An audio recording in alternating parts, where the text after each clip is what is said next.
Започнува новиот милениум.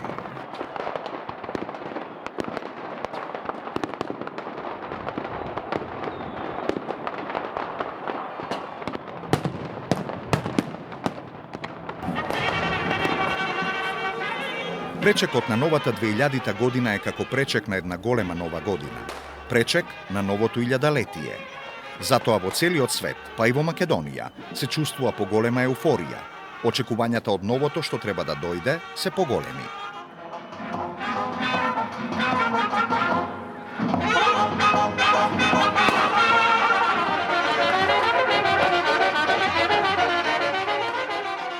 Очекувањето на новото секогаш е проследено со верување за складност, рамнотежа и нова, се уште неистрошена животна свежина. Пред нас е складот и хармонијата. Барем во тоа сакаме да веруваме.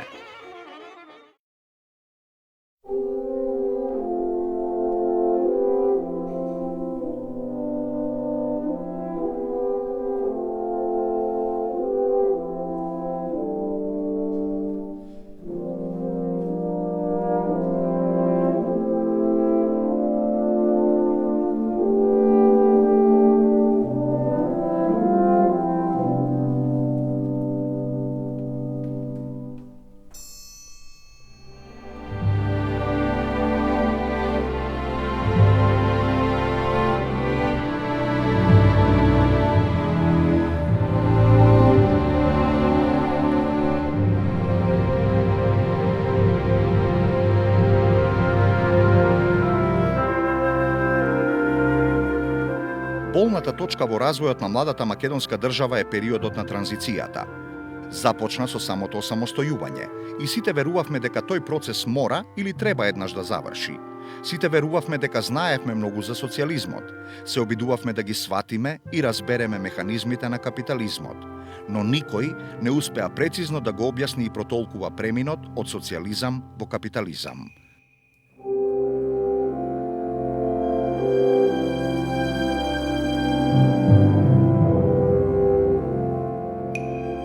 Владата на Македонија се обидува со низа економски мерки да ги стабилизира и ублажи последиците од долгиот и тежок транзицијски период.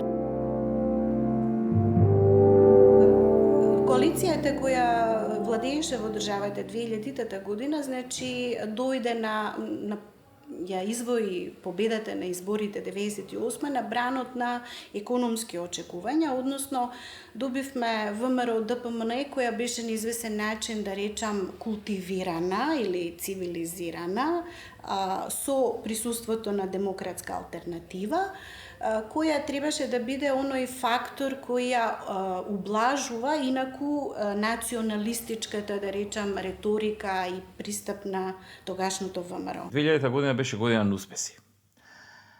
Година на многу реформи. Реформи кои што се започнаа, се завршија и дадоа одлични резултати и покрај тоа што имаше многу стравување дали ќе се завршат.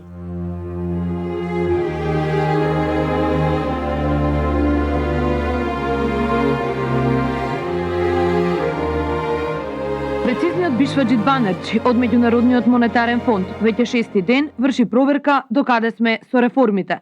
Главните менаџерски тимови со рапорт за сториното во ресорот и со заложба за реализација на економската политика во 2000-та. Воведувањето на фискализацијата и на данокот на додадена вредност, неколкуте склучени аранжмани со Меѓународниот монетарен фонд и ревизија на започнатата приватизација се сериозни чекори на македонската влада во подобрувањето и стабилизирањето на економската слика за младата македонска држава. Се започна најпрвин со поведувањето на данокот на додатна вредност или популарно ДДВ.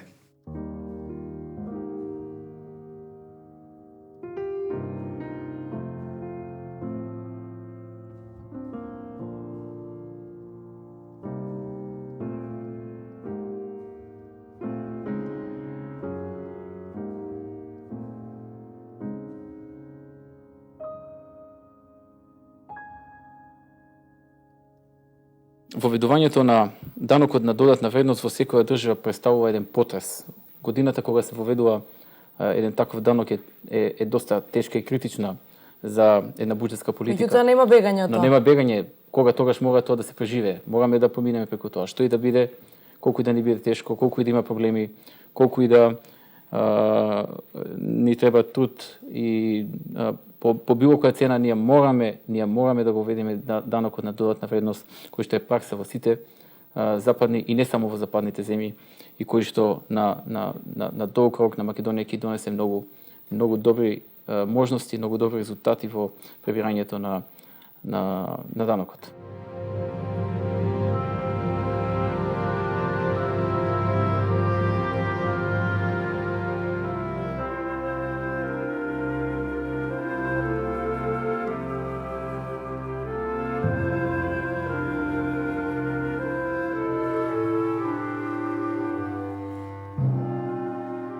Ги држив дизгините.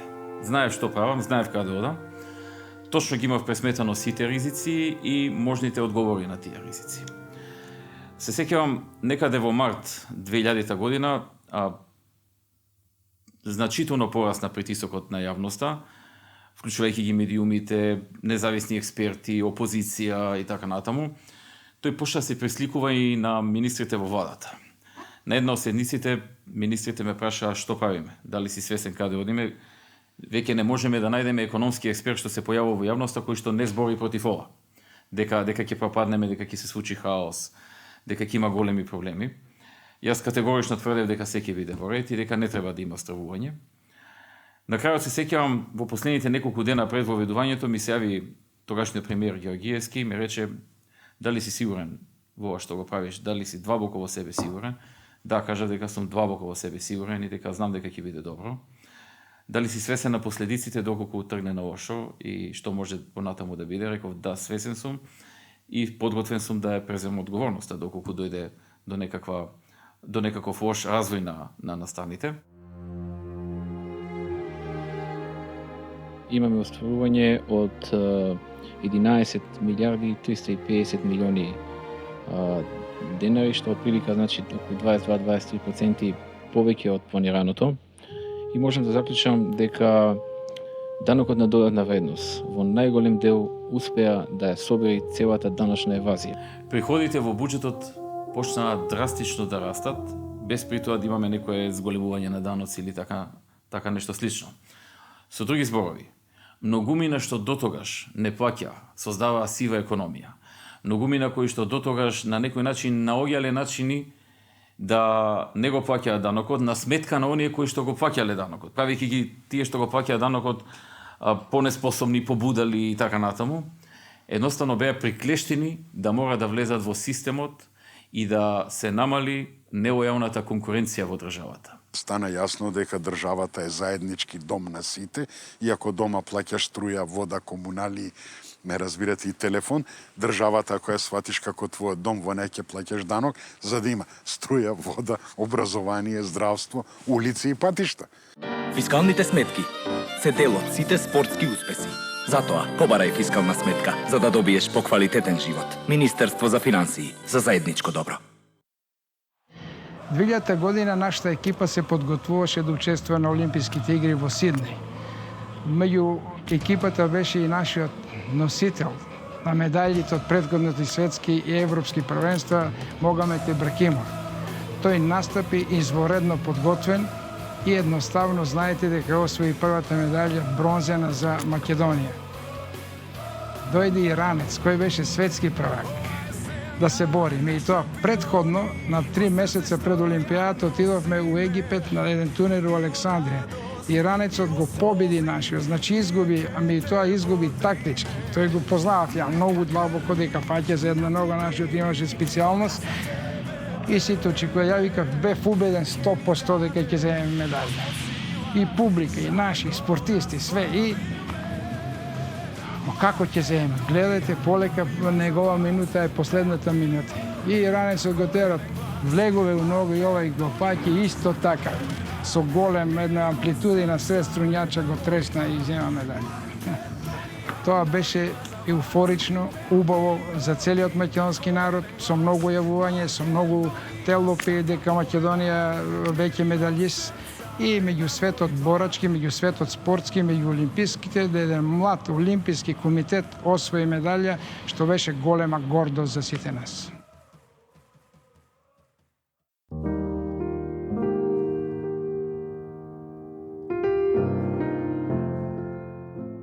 Паралелно со воведувањето на данокот на додатна вредност и со мноштвото состаноци што ги има секој ден за таа работа, паралелно работев на состаноци за спроведување на денационализацијата. Ни беше зацртано денационализацијата како закон да се донесе во месец март 2000 година, а неговото спроведување да започне 6 месеци подоцна, односно во септември 2000 година. Тоа го објавивме на јавноста и не бевме подготвени да остапиме од тоа. Бевме цврсто решени тоа да го задржиме и да се исполни така како што сме го ветили на јавноста, иако пред изборите тоа го немавме ветено, но го ветивме тогаш, кога јас дојдов во Министерството за финансии како министар. Помогнаа многу луѓе, направивме одличен тим, го поканивме професорот Стефан Георгиевски, кој што вреди да биде спомнат во една ваква прилика за неговиот труд и ангажман во подготовката на измените и дополните на законот за денационализација. Професорот Гале Галев исто така се вклучи огромен тим од Министерството за финансии. Јас лично, исто како за ДДВ-то, се фокусирав на оваа реформа. Потрошев по неколку часови дневно за подготовка на оваа реформа и конечно кон крајот на март се донесе во парламентот овој закон. И тогаш имаше противници, имаше критичари и така натаму. Но законот се донесе, ветивме дека ќе почне неговото имплементирање од септември 2000 година и точно на 1 септември 2000 година ги поделивме првите решенија за денационализација и на една голема група граѓани кои што беа во првиот бран на денационализација им доделивме решенија за враќање на нивниот одземен имот или имотот одземен на нивните предци за време на социјализмот, претежно во годините после Втората светска војна.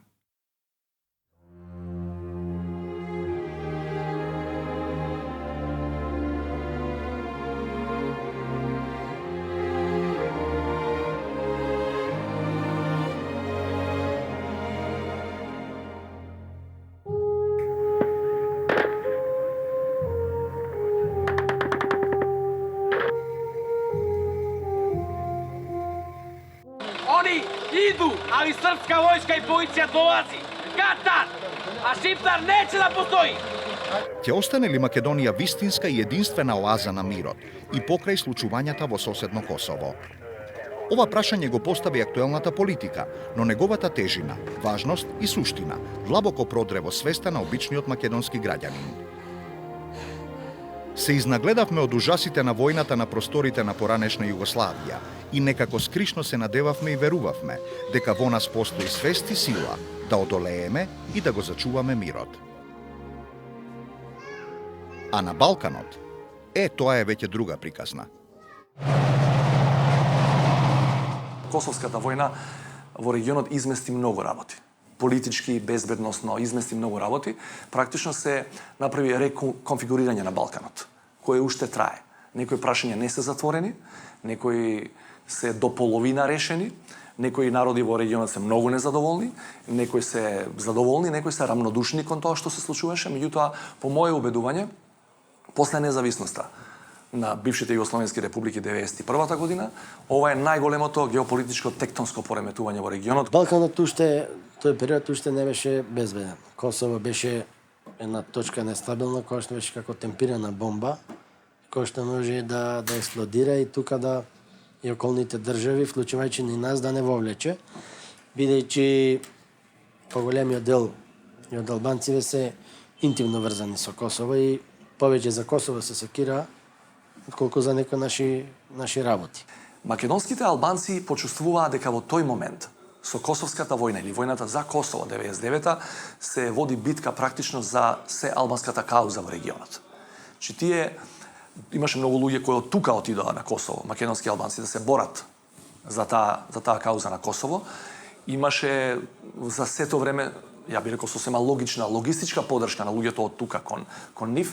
Многу борци на УЧК на Косово доаѓа, ако беа повредени, ако беа ранети, ако им требаше било какво прегрупирање, доаѓа на македонска територија во тие гранични зони, па се враќаа назад. Крајно невнимателно беше од политичките структури тоа да го подценат, а тоа се гледаше од авион, дека после Кумановскиот договор УЧК структурите се слободни и тие можат да притиснат за промена или подобра позиција или условно кажеме помош на позициите на македонските албанци во Македонија.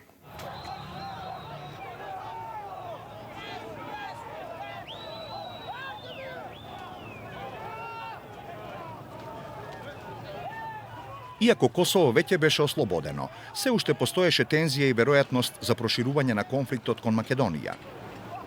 I believe the future of the region is good.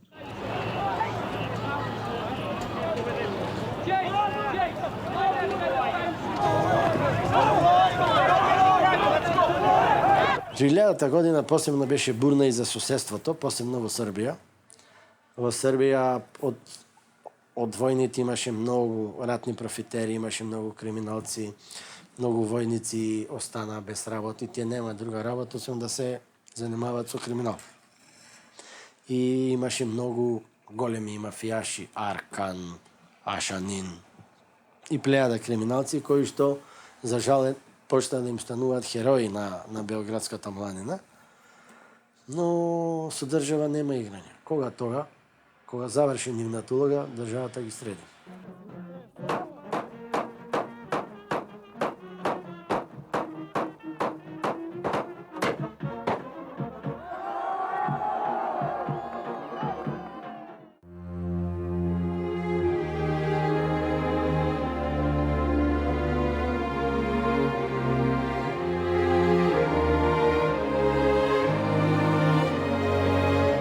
На 15 јануари, во лобито на елитниот белградски хотел Интерконтинентал, беше убиен Желјко Ражњатовиќ Аркан, еден од најозлогласените криминалци и воени злосторници на Балканот.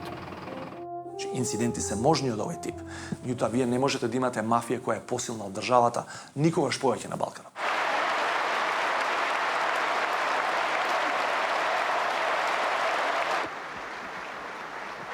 Следеше падот на Милошевиќ.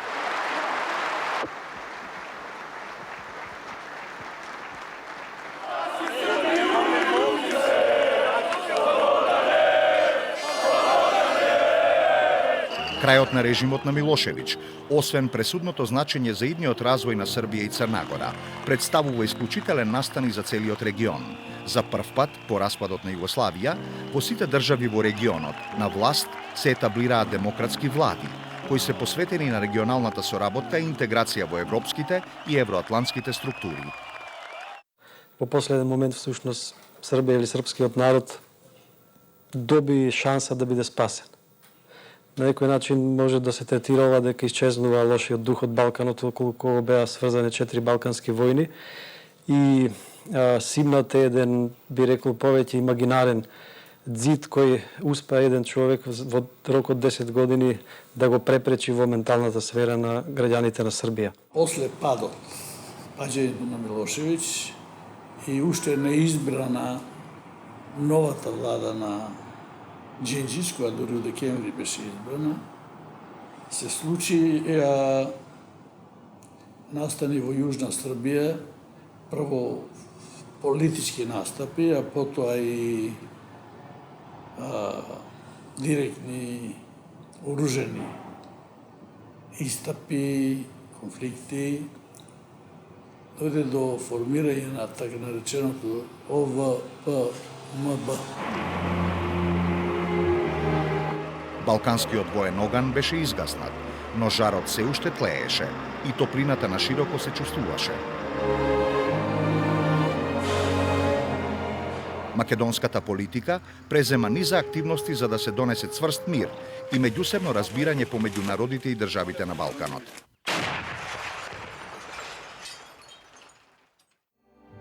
Во таа насока беше организиран вонреден самит на процесот на соработка во Југоисточна Европа, кој се одржа во Скопје.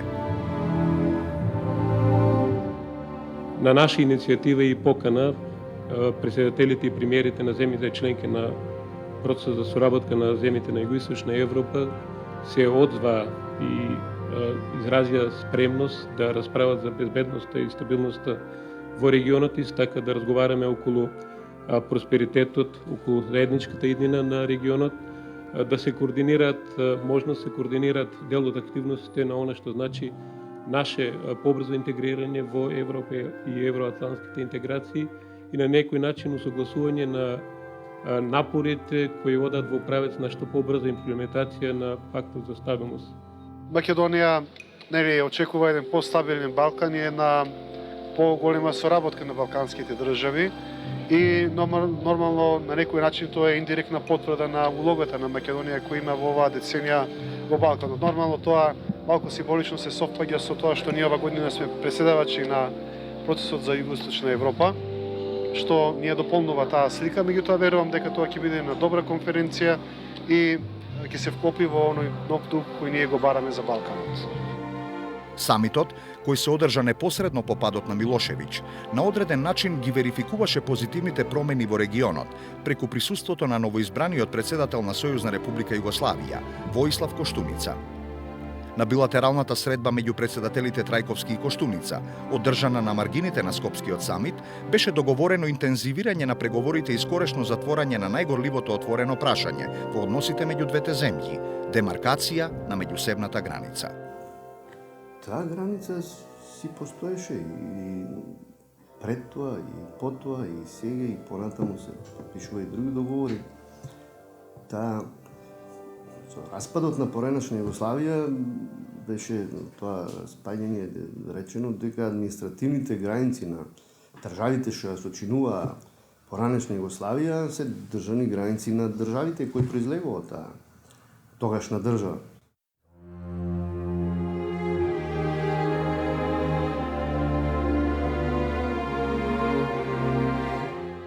Од првиот ден, откако влегов во Министерството за финансии, почнав да работам на тој случај како да им се вратат парите на граѓаните кои што имаат стари заробени девизи. При тоа морам да кажам дека ние немавме како семејство стари заробени девизи, значи не беше некој личен мотив, туку беше една грижа која што не оптоваруваше сите нас и беше еден баласт останат од декадата по земањето независност на Република Македонија.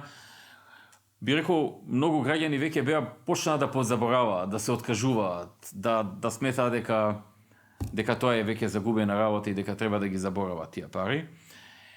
Многумина се уште се надева. Како и да е, во период од 3 месеци подготвивме закон со кој што издадовме обврзница и предвидовме дека овие пари треба да се вратат во 10 години, 2 пати годишно, рата од 2 пати годишно, значи 6-месечни рати во период од 10 години со одредена камата и дека тоа ќе се направи од средствата во буџетот на Република Македонија. Законот беше дебатиран во собранието, беше прифатен, преходно имавме комуникација и со некои издруженија кои што беа составени од штедачи на ваквите девизни влогови, кои што ги немаше никаде 10 години, тога се појави кога видоа дека нешто се случува. И за среќа работите добро се завршија, законот се усвои и со гордост можам да кажам дека 2011 година е година кога се исплаќа последната рата.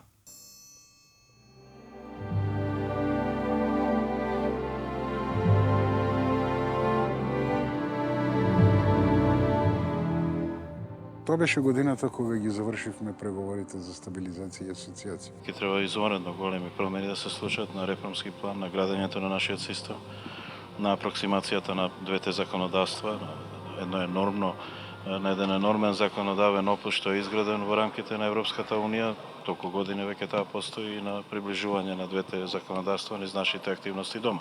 Екипата предводена од вице-премиерот тогашен Васил Тупурковски, на кого јас како републички советник, тоа беше политичка функција во тоа време, му бев заменик, за рекордно кратко време успеа да ги заврши преговорите. Тоа всушност не беа преговори, тоа беше практично разговор за тоа кој е поглавје, од кој до кој простор што го препушташе Унијата за акомодација на собственото законодавство и на позицијата на државата, да се искористи. За неполни 8 месеци откако се отпочнати преговорите во април оваа година за спогодбата за асоциација и стабилизација, очекуваме на Загребскиот самит да бидат парафирани, а потоа после сите технички процедури да биде и подпишана спогодбата.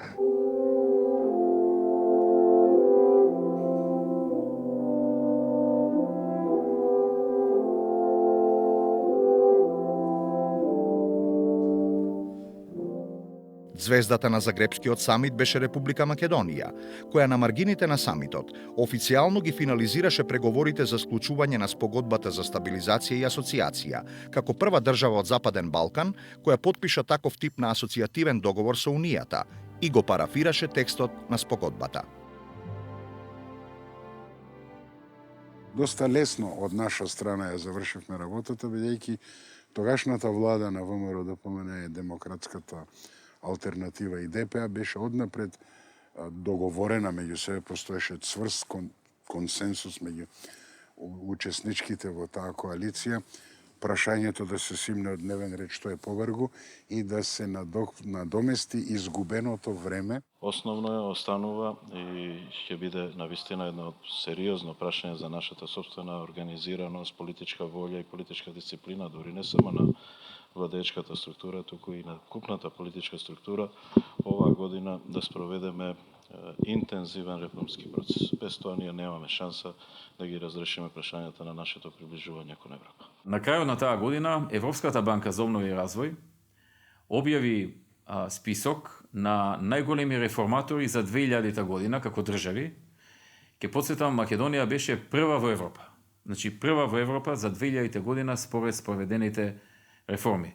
Тоа за нас беше валоризација на вложениот труд и на направените реформи. Во тоа време, како и сега, имавме една политичка групација која во секој потег на владеачката гарнитура, особено ако не беше од нивните редови, му наоѓаше забелешка. Било со пасивно однесување, било со шетање наоколу по државата да докаже дека додека ние преговараме, по планините ни се спремаат терористички групации кои треба да го уриваат поредокот.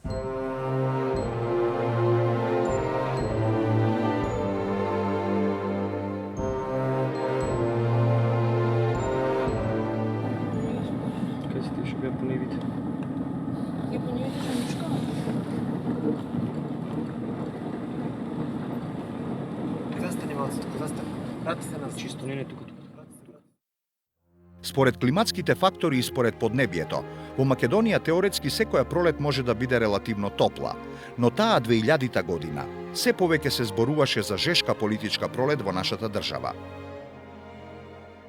Летото таа година настана расцеп ВМРО ДПМН и колку што најбројната партија во власта со попратеници и колку што знам 8 пратеника од ВМРО ДПМН и Стапија. Сите тие беа приврзаници на Борис Стојменов, кој до крајот на 99 година беше подпредседател во владата, а со реконструкцијата што ја изврши, мислам, на 20 декември 99 година, тогашниот премиер Љупчо Ѓорѓиевски отпадна Борис Стојменов, кој беше, мислам, подпредседател и министер за финанси. И бидејќи како последица на тоа дојде до врижба во ВМРО ДПМН и летото, во времето на годишните одмори, тие 8 пратеници и Стапија, а почна да се јавува колебање и околу и внатре во нивниот коалиционен партнер, Демократската алтернатива на Тупурковски.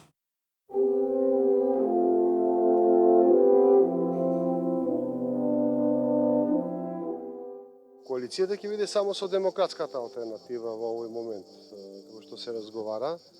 А дали нешто ќе излезе со некоја трета партија или четврта, тоа ќе го видиме во понатамошниот тек на настаните. Локални избори 2000 година. Власта добива најмногу градоначалници, но опозицијата ги освојува скоро сите поголеми општини. Владината коалиција почнува да ги покажува првите посериозни слабости и меѓусебни несогласувања. Самиот Пурковски негде есента јавно истапи дека не одобрува програмата на владата и дека сам ќе предложи алтернативна програма и че ја понуди на владата. Околу тоа настапија доста големи заплети. Тупурковски инсистира на 11 до 12 министерства. Ќе се договорите? Ќе се договорите ли? Па ќе видиме сега. Ќе видиме денеска ќе разговараме. Тајванската авантура на Васил Тупурковски доживеа сериозен неуспех. Председателот Борис Трајковски не ги прима акредитивите на тајванскиот амбасадор. Не знам зашто таков притисок се врши врз мене од тајванска страна. Нели ти имат сега вршител на должност тука и тој дипломатската пракса познава. Што му смета да тој си извршува функции така како што се?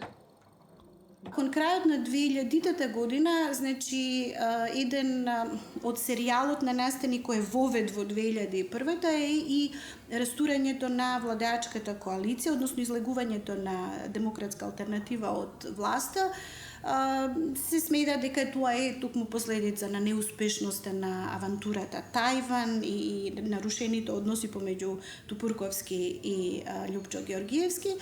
И тоа е еден исто така битен елемент за анализа на македонската демократија и македонскиот парламентаризам, во смисла што таа коалиција во тој момент беше на стаклени носи. Значи, можеше да се случи и да едноставно се распадне, за да треба да се оди на нови избори или конституирање на нова влада.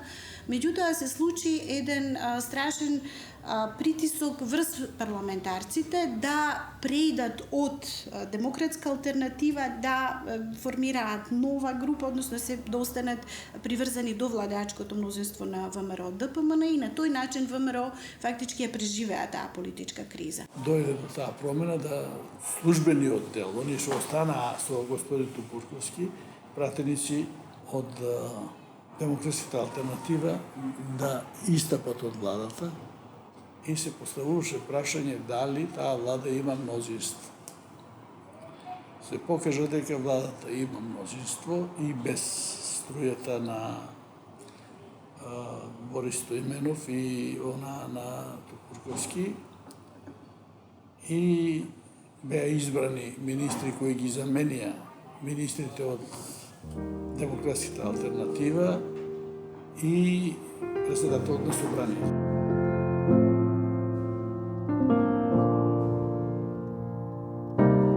За жал во тоа време имаше, значи, силни индикации дека пратеници се купуваа, значи имаа своја цена за да опстане коалицијата. При лепското село Штавица веќе 2 дена живее со американски каубојци, ловци на уцени, комити од времето на Отоманската империја, даскали и војводи. По снимањето на сцените од Дивиот Запад во Штип и околните села, филмската екипа на прашина или со работен наслов "Каде ни оди гласот кога веќе не нема" се всели во Штавица. Новинарите присуствуваа на снимање на 2 сцени од, како што вели режисерот Милчо Манчевски, уметничката реконструкција на времето од почетокот на векот, кога Македонија била на насловните страници по светот, а низ земјата пустошеле над 200 неразлични банди. Во овој филм има многу пукање, многу крв, се разбира филмска. Има исто толку крв колку што беше крва во 20-тиот век. По мене, после Илинденското востание и Крушевската република, најдобро нешто што може да и се случи на Македонија, тоа е филмот Прашина на Милчо Манчевски.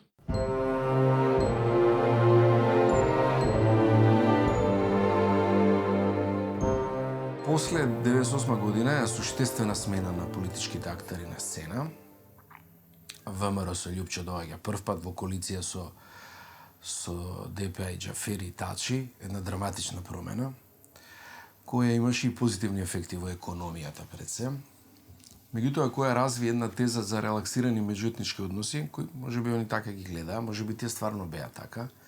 Да ја потсетам, ние имавме исклучително добри рапорти за состојбата на младсинските права. Гласно се пласираше тезата дека нема меѓуетнички проблеми во Република Македонија, дека многу се хармонизирани тие односи и нема проблем од тој карактер. Во 2000 година, особено во текот можеби на првата половина од годината, не се насетуваше ништо што би значило конфликт во Македонија, затоа што гледано од мој аспект како новинар, политичката ситуација во земјата и тогашната влада како соработуваше. Тоа беше владата на ВМРО ДПМН, Лјупчо Георгиевски и ДП со Џафери и Тачи. Беше влада која многу ветуваше. Ветуваше во однос на меѓуетничките односи, затоа што тогаш почна да се движат работи што до тогаш се нема случувано. Прашањето за високото образование на албанците, поставувањето на првите основи за локалната самоуправа, интенцијата тоа да се спроведува, самиот однос на коалиционите партнери беше многу солиден, немаше уцени, немаше кавги во коалицијата. Од економска гледна точка пак на некој начин имаше одреден, може да се рече, и просперитет и немаше чувство на дестабилизација во државата. Ние немавме написи, барем јас колку што се сеќавам, во таа смисла на зборот дека треба нешто револуционерно да се случи во државата, да има толкава незадоволство и да треба да се случи конфликт. Ништо не навестуваше дека на Македонија ќе се случи конфликтот. 2000-та година ја затекна Македонија на известен начин како поделена на зони на влијание во една, да речам, релативно хармонична ситуација што се однесува на меѓуетнички план, во смисла на некакви релаксирани меѓуетнички односи, со тоа што ВМРО си го гледаше својот дел од политичкиот па и економскиот бизнес, ДПА си го гледаше својот. Во тој период таа владина коалиција кога тврдеше дека на највисоко ниво и на најдобро ниво досега во Македонија меѓуетничките односи се добри, не се случија одредени настани што ги издемантираа. Тоа покажува дека тие во тоа време нема реална проценка на теренот како стојат работите. Они очигледно се затворија во свој круг и во своите кабинети, нивните односи меѓу коалицијски стварно беа многу добри и модеше муабетот, може да се договорат за одредени работи, но на теренот очигледно се случуваше сосема нешто друго.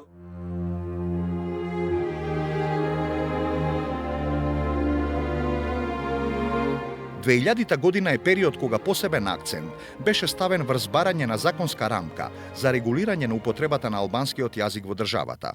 Високиот представник на ОПСЕ за малцински права во Македонија, Макс ван дер Штул, дава предлог за формирање на универзитет во Тетово, во кој наставата ќе се изведува на албански, македонски и англиски јазик.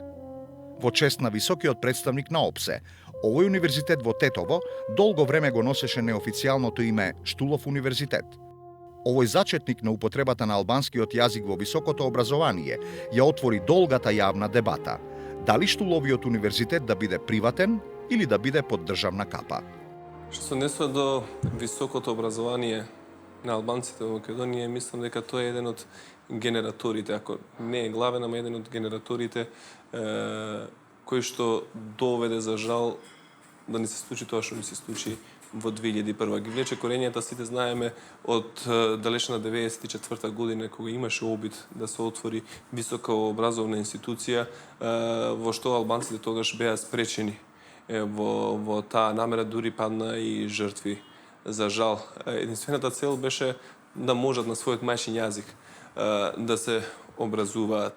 Јас сум од Западна Македонија, Струга, значи мене да ме праша и тога. Одма, не само високо, значи ќе им се дадат на албанците образование. Зошто? Ти може со образован човек да се разбереш. Со необразован човек не може да се разбереш, те го зема пиштолот ти пука за 300 денари. А друго е, дај му школа. Никој да сака да учи, ти да му викаш не можеш да учиш, од ова перспектива не знам. Нашата елита тога немала визија, дека дај му ти школа, образовај го, инкорпорирај го во системот, социализирај го и нема да ги имаш тие проблеми. Македонската јавност, односно македонските политички партии тоа време не беа толку свесни и мудри во проценките дека треба да се дозволи такво нешто и да се уважи барањето на албанската заедница. Тоа е што ние немавме идеја. Кутрото ПДП на времето за една педагошка академија протестираше, ние стававме шатори, протестиравме. И кој е епилогот? Епилогот е 2 универзитети. Сега да им дадеш. Од оваа перспектива, ова сега ви изгледа смешно. Но во тоа време тоа се промовираше како губење на македонскиот идентитет на државата ако албанците учат на албански јазик во терцијарното образование. Тоа влече корени од комунизмот. Тука и таму имаше некои, како ги нарекувавме во тој режим, честни албанци, кои беа и на високи позиции номинално, но системски таа етничка заедница објективно беше на маргините. Ако сакате и по поделбата на ресурсите, и пред 90-та, вие ќе најдете дека некои региони од Македонија се развиваат побрзо, бидејќи добиваат повеќе пари од централниот буџет, отколку, например, Полошкиот крај, кај што е Тетово и Гостивар. Човековите права се неограничена категорија. Јас, кога се правата на луѓето упрашање, велат, дадени се вакви права, вакви и така натаму. Самиот факт дека некој на некого му дава права, говори дека некој е во позиција да дава, а некој е во позиција да бара. Значи, правата на луѓето се природна неограничена категорија. Дај Боже да дојдеме во ситуација никој од никого да нема потреба да бара права. Значи, постоја внатрешни причини за конфликт.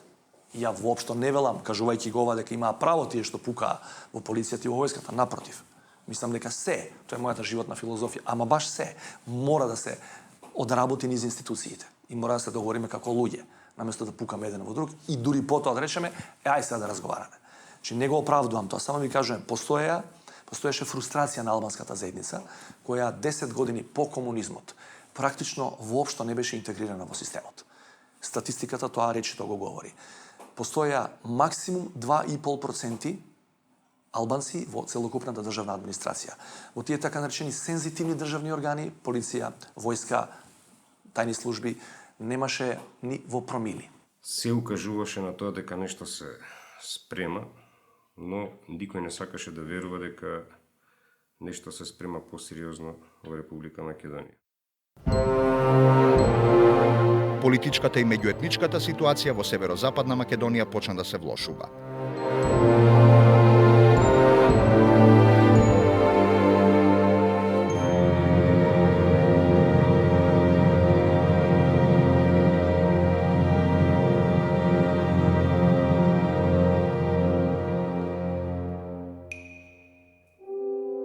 Настаните во Арачиново, Кондово, Кравари и на косовската граница несоа немир и неспокој меѓу политичарите, а посебно меѓу обичните граѓани.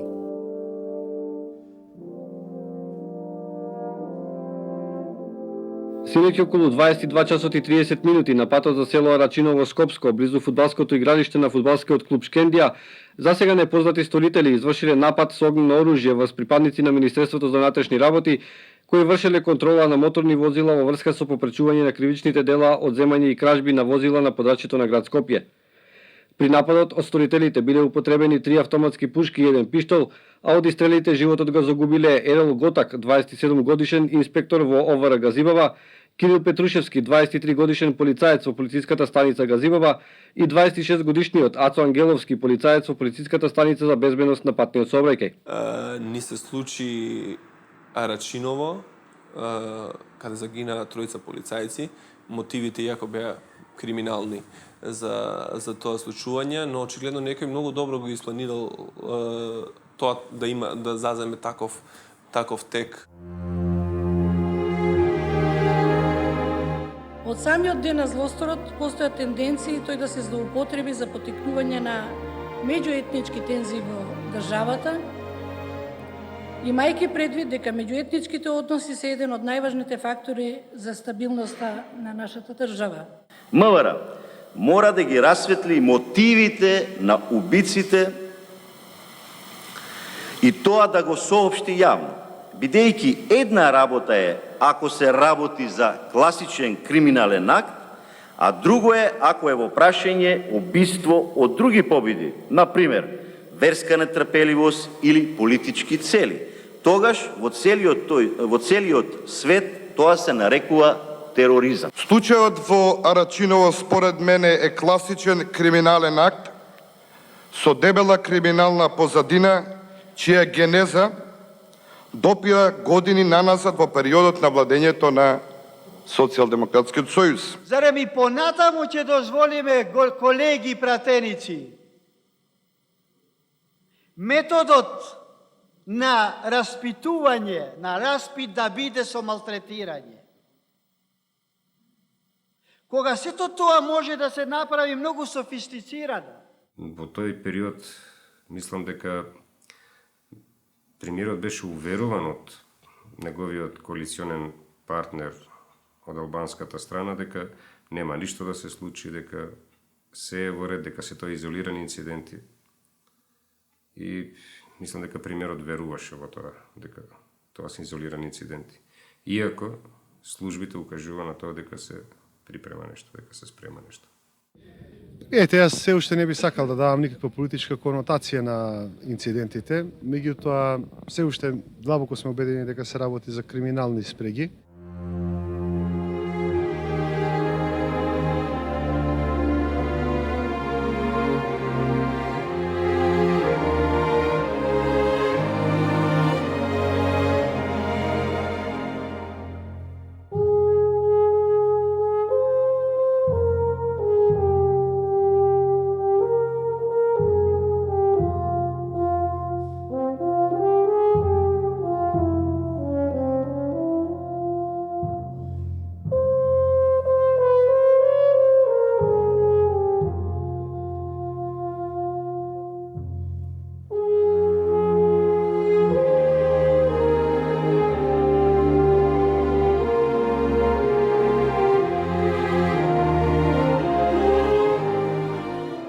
Убиството на тројцата полицајци во Рачиново беше првиот сигнал дека нешто посериозно ќе се случува.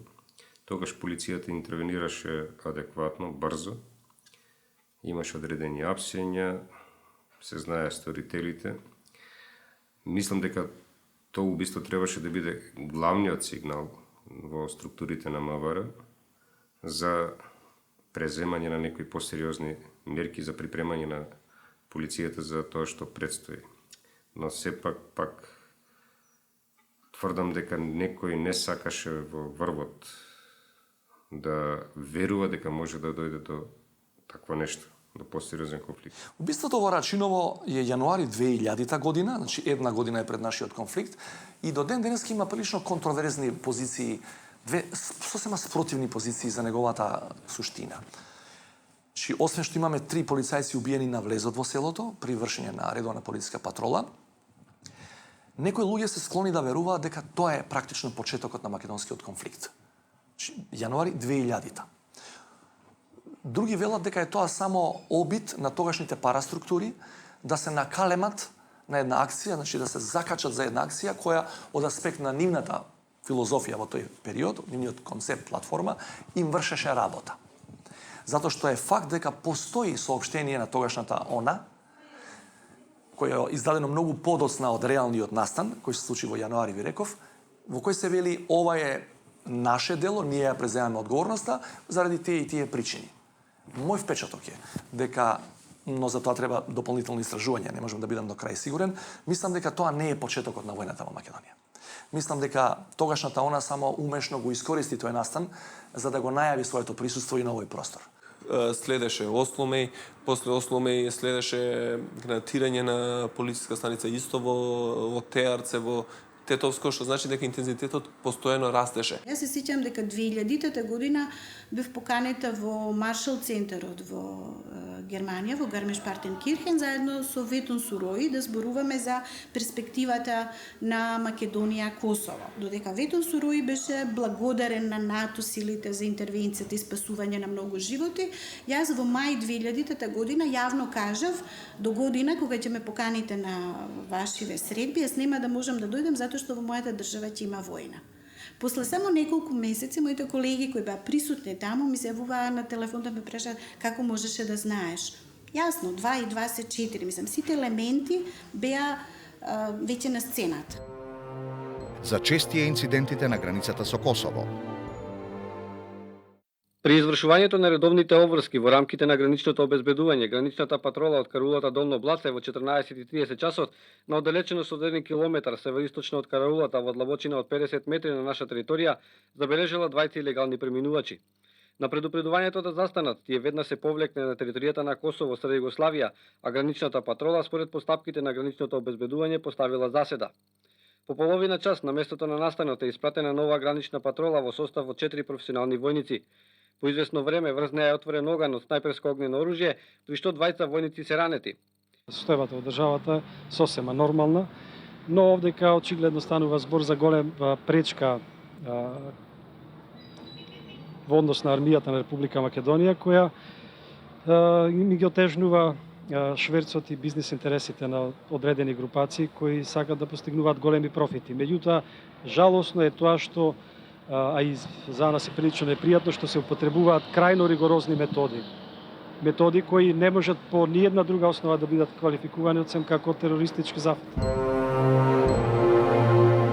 Се случи да четворица македонски војници бидат киднапирани, граничари бидат киднапирани од сили во Косово, значи од оние паравоени формации УЧК, кои потоа влегоа во преговори со Македонското министерство за одбрана, кое преговараше за ослободување на тие војници. Се покажа дека е Македонија порозна држава, дека фактички на границата можат да ви влезат паравоени формации кои потоа преговараат како некој фактор со Министерството за одбрана.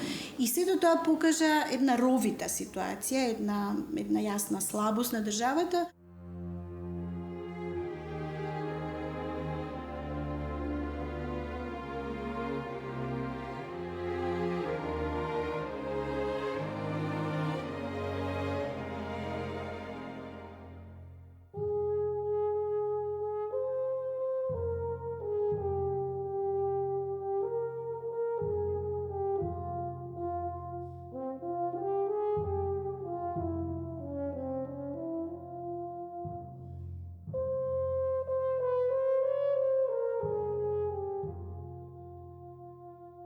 Мојата теза е дека регионалната динамика од Косово и од Јужна Србија беше посилна отколку внатрешната динамика во Македонија.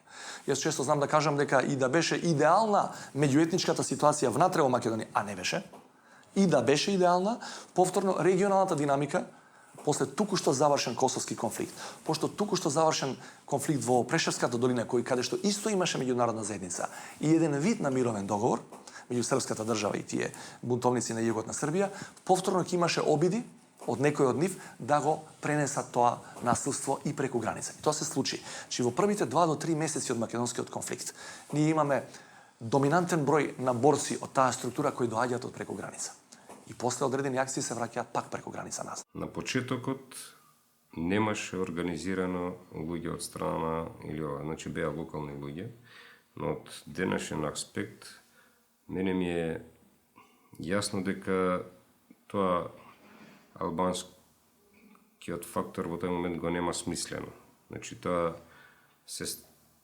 сигурен сум дека се одредени странски служби кои им одговараше да се направи криза во Македонија, манипулирајќи ги албанците, одредена група на кај албанците, значи. Тоа беше една помала група која покасно премина во организирани формации кои излезе со политички барања и ред други работи. Мислам дека главна цел на почетокот беше да се предизвика криза. Мислам дека иницијатори за сето тоа или заслуга што ни се случуваше имаат многу странски служби очигледно од соседните земји. Причината мислам дека беше Косово. Албанскиот фактор мислам дека сега разбра зошто беа изманипулирани. Тогаш се пролонгираше скоро за 10 години признавањето на Косово и на некои други работи, што се случува од денешен аспект. Самиот инцидент, самиот вооружен конфликт во Македонија допринесе на штета на албанците. Дури и самите албанци се оградуваа од одредени групи и така натаму. И имавме една парадоксална состојба. Ние нормално си живееме и со албанци, македонци, и така си комуницираме. На друга страна има некои таму луѓе што се собрале во некои групи и пукаат на армијата или на полицијата и поставуваат некои мини таму, дигаат во воздух возила и така натаму, што е многу неубава работа. Значи, тоа сега се поставува прашање тие луѓе во тие групи за чии цели и за чии интереси работат. Да не се случеше инцидентот во Македонија, Косово ќе беше многу порано признаето како република. Јасно е што сакам да кажам. 2000-та го најави новиот милениум. Тоа беше година на големи очекувања и уште поголеми надежи. Македонскиот народ се надеваше на мирен живот и просперитетна иднина, но 2000-тата ги навести бурните случувања што допрва следупаа.